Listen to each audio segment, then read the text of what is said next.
Hello, friends. It's your favorite sociologist, Andrew, coming at you today with another reading of Huffpost. Now, this isn't a total surprise to me. I tried before, but my computer battery died. And because of the COVID masks everybody's got to wear, I was wearing my glasses over them and they fall off easy, and I stepped on them today. So if I'm not completely, but I'll do my best. I was ripping through the first few lines of it as it is. So here they had the headline at the top was Poison Prez, and it was Poison Prez doubles down on paranoia. I'll read this in the old-timey newscaster voice. Trump repeats conspiracy theory, scary Antifa-laden planes. The president's latest unproven fear-mongering involves groups of left-wing extremists allegedly flying commercial to wreak havoc on ordinary Americans. On Tuesday, Donald Trump repeated a wild conspiracy theory designed to instill fear in the racial justice movement gaining traction across the country. His latest comments mark the second time in 24 hours that the President of the United States has appeared on camera spreading unproven claims about a plane allegedly full of left-wing extremists who he said were traveling to wreak havoc. During an interview aired on Fox News Monday night, Trump told host Laura Ingraham that he knew of a super scary extra secret plot. That isn't in quotes, but it's underlined. I wonder where that goes if he actually used those words. Uncovered by somebody who saw a plane full of thugs traveling from some unknown city to disrupt the Republican National Convention, which was largely a remote event. Now, just on its face, I can absolutely imagine, because they had the protest make noise thing in the streets there where they tried to drown him out in DC, that it is entirely possible that there was a bunch of people from any given activist city that traveled to the RNC to protest. My friend Matt Mahady, whose poems I've read in a couple previous videos, he traveled from Florida to Philadelphia for the Republican National Convention to protest, and he wrote a piece called Midnight in Bushville, out among the masses fighting against the darkness until the darkness passes, or alone in the darkness until it was a good piece. I'll see if I can dig that one up for you guys. But yeah, he was a good dude. I really miss him. And anyway, sorry. And getting back to this HuffPost thing, so it's entirely possible people traveled from other cities to go to the RNC to protest. This doesn't seem like that far out a conspiracy theory. I don't know why the person didn't take a picture of the plane or something like that, but we had somebody get on a plane from a certain city this weekend, and in the plane it was almost completely loaded with thugs wearing these dark uniforms, black uniforms with gear and this and that, he said.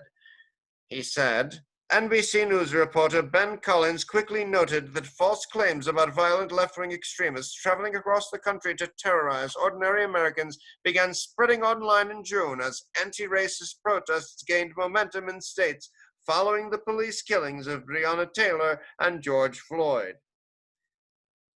Trump doubled down on the Antifa Airlines theory Tuesday, shortly before boarding Air Force One to head to Kenosha, Wisconsin, where far-right forces have clashed with anti-racist protesters. Stop right there. Where do they have identification of far-right groups and far-right people? They were accusing Kyle Rittenhouse of being far-right. He had no online activity that linked him to any far-right ideology. If merely being a Trump supporter is what makes people far-right these days, then I have no idea what kind of rails we've fallen off of, but I'll get back to that. Clash with anti-racist. Speaking to reporters, the president said a person whose identity he did not disclose recently got on a flight.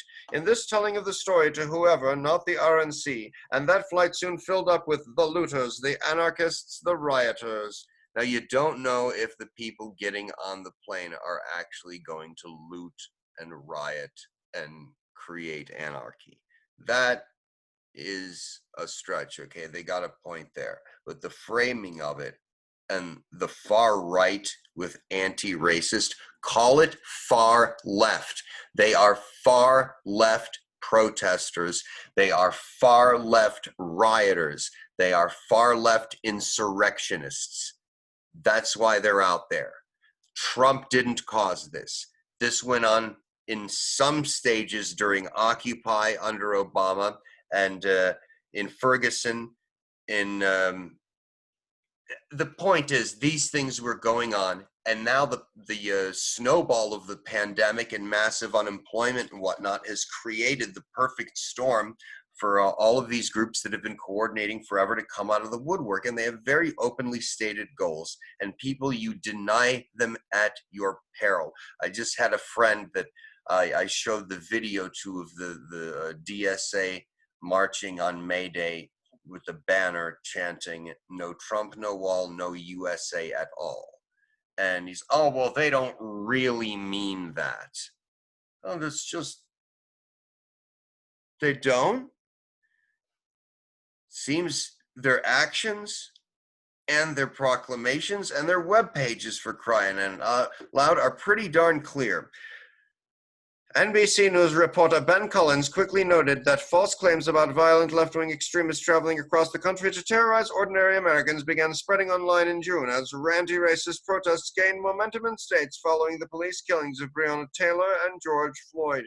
Actually, there were all sorts of unfounded rumors about right-wing groups going around, and now that there was one driving protest, rally, whatever you want to call it, through a city, the left is screaming about how armed militias are invading cities trying to provoke a racial war.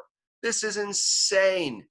You can't even drive around and have a parade for the president on public streets without being... Now, granted, they had paintball guns and bear spray because they knew what to expect because their cars were blocked and surrounded. It's ridiculous. Trump doubled down on the Antifa Airlines. I read that part. Trump's latest fear-mongering over non-existent mobs of radical leftists follows a week in which pro-Trump groups have incited sometimes deadly violence to no presidential disapproval. On Monday, for example, he defended a group of his supporters who fired paintball guns and pepper spray at anti-racist protesters in Portland, Oregon. Well, look at the video. He also claimed a 17-year-old shooter acted in self-defense when he killed two people demonstrating against the police shooting of Jacob Blake. I know YouTube is really sensitive about talking about Kyle Rittenhouse and saying if I say the slightest thing that's out of line, I don't know what'll happen to this video, but watch the video. In the police report, they use the word retreat 3 times. He retreated with a gun. They were chasing somebody with a gun, and somebody fired a gun behind him. He didn't shoot first on the scene. And tell me what, he shouldn't have been there.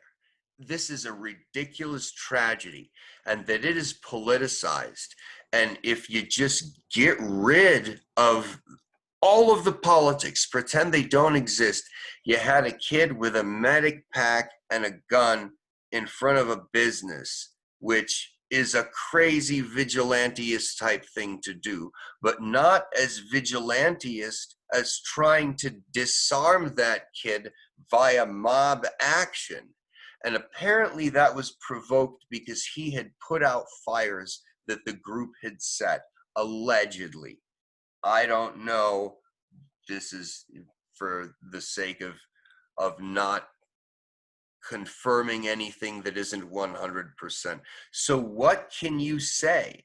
I mean, yeah, he said that, but they're trying to frame this in such a way that, okay, the shooter now charged with homicide was previously seen in the front row of a Trump rally. Are you kidding me?